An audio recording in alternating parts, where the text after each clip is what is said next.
dengan kalen kaji ya Pak. Mungkin kan mau kena KB kan. Ning karena kan dikenal kalen kaji. Sekin mau selaka kalen nih. Kenapa disebut kalen kaji Bapak Ibu? Karena ake simiang kaji barangkali begitu ya. Ake wong sugih atau barangkali dimuliakan oleh Allah dengan banyak kemudian menjadi tamunya Allah. Maka disebutnya kalen kaji padahal arane jalan Ismail. Ya.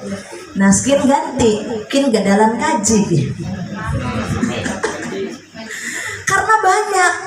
Pak Rahmadi berangkat sama Bu Fatimah istrinya, betul ya? Al-Basliyah ya. Kemudian Pak Bani sama istrinya, Bu Yeti sama Pak Oji.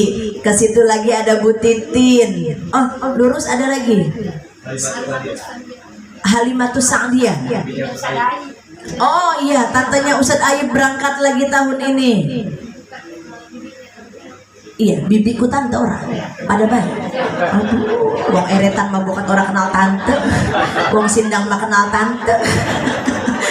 Maaf Bu Haji, maaf. Bukan tante, bibi, babi dari tante kepada tabeli Bu. Hampir aja pada ngantuk. Lurus lagi ada bibinya Ustadz Ayib berangkat, belok lagi ada Yutitin ya, yang depan PUI sudah berangkat kloter pertama. Banyak ya Bu ya. Siapa lagi? Pak Ika polisi. Iya, Pak Rahmadi, Pak Ika, Masya Allah. Ini mudah-mudahan habis ini nyusul kita semua berangkat Bu. Dengan tahun yang bergantian kah atau bersama-sama kayak keren kan enak. Jadi Mekah Madinah serasa sindang gitu loh. Ya, nih karena ngerujak bareng, ya. Apa maring bareng? Ya. Allahu Akbar. Ibu bapak sekalian yang dirahmati Allah, mudah-mudahan dengan acara Walimatus Syafar ini. Tadi saya melihat Oji, saya panggil AAB lah, berenak Bapak Oji. AA kayak Kakang B ya. Tadi saya dengar Bapak Fathur Roji ketika menyampaikan sambutannya, matanya nggak ke depan, matanya juga nggak ke bawah, tapi matanya ke atas saja.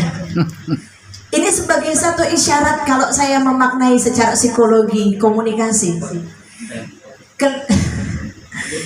Ketika hari ini beliau menyampaikan sepatah dua patah kata dengan menatap ke atas, harapannya yang keluar dari lisannya adalah kalimat-kalimat ilahiyah, bukan kalimat ingin menunjukkan kesombongannya di hadapan kita sehingga ngelirik kita semua. Ini kalau saya ngeliriknya kan semuanya ya Bu, supaya terpancar semuanya calon haji mabrurah selanjutnya. Tidak juga menghadap ke bawah, bakal mengesorkan kayu ngapal-apalan, tapi menatapnya ke atas. Nanti insya Allah di Makkatul Mukarramah, di Masjidil Haram, itu sholat itu kalau di depan Ka'bah Bu, apalagi di area tawaf, itu natapnya nggak ke atas, natapnya nggak ke bawah, tapi natapnya ke depan. Ini kenikmatan yang tidak kita dapatkan di luar Masjidil Haram. Biasanya kalau kita sholat kan natapnya ke sajadah ya Bu. Pemaning sing sajadah ya anak, gambar Ka'bah. Nanti kalau di Masjidil Haram, Ka'bah ada di pelupuk mata kita, sehingga kemudian ketika kita sholat Allahu Akbar, matanya langsung menghadap kiblat. Kiblatnya adalah Ka'bah. Ya. Tapi sekarang kalau mau masuk area tawaf, kalau perempuan mah enak nih Mbak ya. Kita kan yang penting berhijab. Ya, jadi ibu-ibu beda antara khimar, jilbab dengan hijab. Kalau khimar tuh kerudung yang menutupi dada, itu khimar namanya. Kalau misalkan jilbab itu pakaian yang longgar. Kita mau berwe jilbabku ya kudung ya Bu ya. Padahal jilbab itu pakaian yang longgar Bu kalau dalam bahasa Arab. Baru kemudian hijab, nah baru dari kepala sampai ujung kaki. Makanya diwajibkan berhijab kita itu, menutupi ujung kepala sampai ujung kaki. Kalau perempuan enak, kita kan pasti berhijab di sana. Tapi kalau laki-laki kalau masuk area tawaf itu nggak bisa kalau tidak pakai kayak pakaian ihram. Ya, kalau nggak pakai ihram ya sudah ke dalam masjid saja. Tapi kalau mau ke bawah harus berpakaian ihram meskipun tidak sedang tawaf. Nah, Bapak Ibu sekalian yang dirahmati Allah, itu yang pertama. Kemudian yang kedua, Allahu Akbar walillahil hamd. Hari ini Pak Oji dengan Ibu Yeti berangkat setelah menanti kurang lebih 13 tahun barangkali. 12 tahun. Ya. 12-13 tahun menanti. Dan ketika penantian itu bukan penantian yang panjang, Bu, rolas tahun ku suwe ta sedelat. Baka bocah ku kelas pira rolas tahun ku.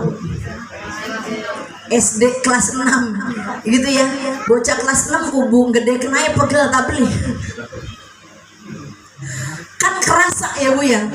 Dari mulai kita mengandung, melahirkan, membesarkan sampai usia 12 tahun kan terasa. Sepanjang itu kemudian penantian para jamaah haji yang berangkat sekarang tahun 2026. Maka kita durung daftar, makanya saya kadang-kadang suka syiar Baitullah begini.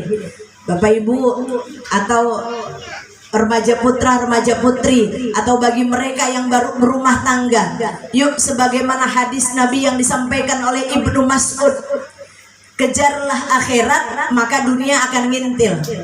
Jadi kita kalau memberi nasihat kepada putra putri kita yang baru berumah tangga, katakanlah begitu, nang nok bakal duit tabungan, biasanya kita nasihatin apa dulu?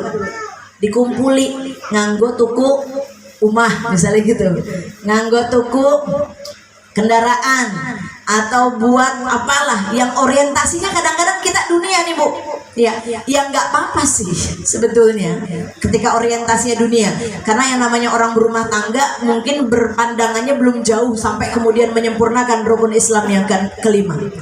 Tapi hari ini kemudian kita harus mempunyai paradigma yang berbeda, karena kita yakin dengan tadi hadis yang diriwayatkan oleh Ibnu Mas'ud, kejar akhirat, dunia ngintil. Jadi nasihatinya nang sirak wis rumah tangga, baka nabung, punya simpenan, daftar dulu haji. Insya Allah ketika engkau sudah berniat ke rumahnya Allah, maka Allah akan bangunkan rumahmu di dunia. Ya, Ka'bah itu disebut dengan Baitul Atiq, Baitul Atiq, ya, atau rumah antik, atau rumah tua, atau rumah tertua. Makanya kalau di kita ada yang namanya Atikah, anak bisa ngarang Atikah?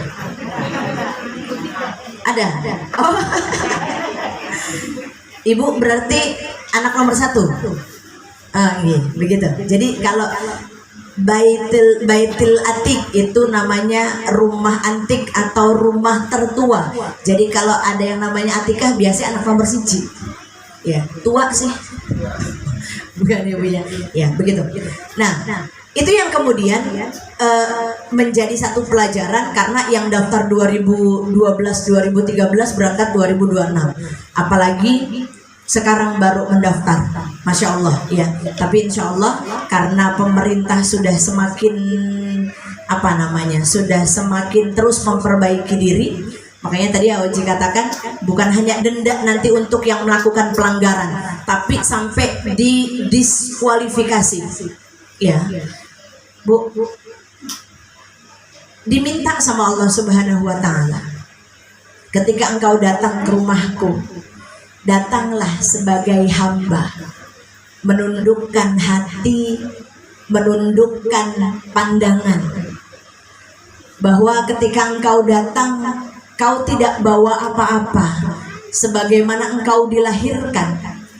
Tapi kadang-kadang ada orang yang berangkat itu membawa kesombongan, sehingga kita mau wis pengalaman, wis biasa, wis umroh ping loro, dan lain sebagainya.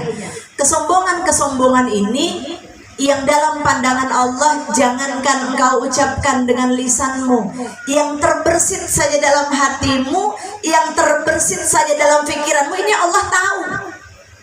Maka kemudian barangkali saya agak sedikit berpesan sih, kalau ngomong pesan kayak wong tua temen ya. Tapi nggak apa-apa Mbak Yeti. Jadi ibadah itu adalah ritual rahasia kita sama Allah.